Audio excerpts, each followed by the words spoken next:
সুভাষ মসজিদ অন্তর্গত আপিল দ্বিতীয় খণ্ড পাহাড়গাঁও পিডব্লিউডি রাস্তা থেকে রামচন্ডী দ্বিতীয় খণ্ড লক্ষ্মণটিলা পর্যন্ত যে নির্মাণ মুখ্যমন্ত্রী পক্ষীপথ আসনের যে পিডব্লিউডি রাস্তা নির্মাণ কাজ চলছে, আমরা দেখতে পেয়েছি যে এই রাস্তাটির নির্মাণ কাজ অত্যন্ত স্লথগতিতে হওয়ার কারণে বর্তমানে এই বর্ষাকালে এই রাস্তাটি অত্যন্ত বেহাল অবস্থার রূপ নিয়েছে। আমাদের এখানে 477 নম্বর লক্ষ্মণটিলা এলপি স্কুল রয়েছে। এই স্কুলে শত শত ছাত্রছাত্রী প্রতিদিন স্কুলে আসতে হয়, কিন্তু রাস্তার অবস্থা আপনারা দেখেছেন, হাঁটু সমান কাদা থাকার কারণে ছাত্রছাত্রীরা সময় মতো স্কুলে আসতে পারে না। অনেক ছাত্রছাত্রী স্কুলে আসার সময় পা পিছলে পড়ে যায়, ফলে ছাত্রছাত্রীদের পড়াশোনা ব্যাঘাত ঘটছে। আমরা এই ব্যাপারে গ্রামবাসীদের পক্ষ থেকে অনেকেই বিভাগীয় ঠিকাদার ইসলাম উদ্দিন ভাইয়ের সঙ্গে যোগাযোগ করেছিলেন, কিন্তু উনি কোনো এই ব্যাপারে পদক্ষেপ হাতে নেননি।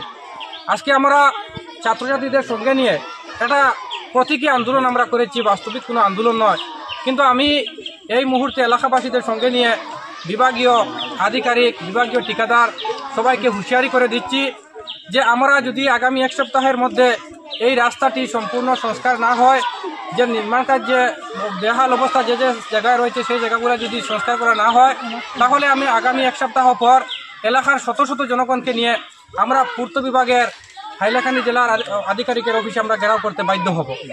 কারণ এই এলাকার ছাত্রছাত্রী, এই এলাকার জনসাধারণ প্রতিনিয়ত এই রাস্তা দিয়ে চলতে হয়।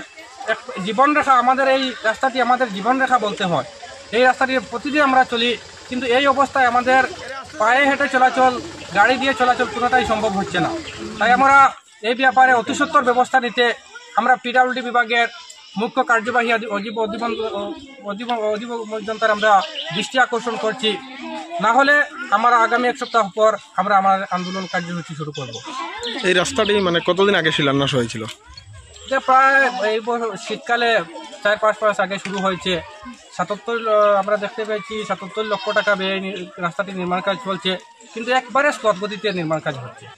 সঠিক খবর, শুদ্ধ খবর, খবরের পেছনের খবর।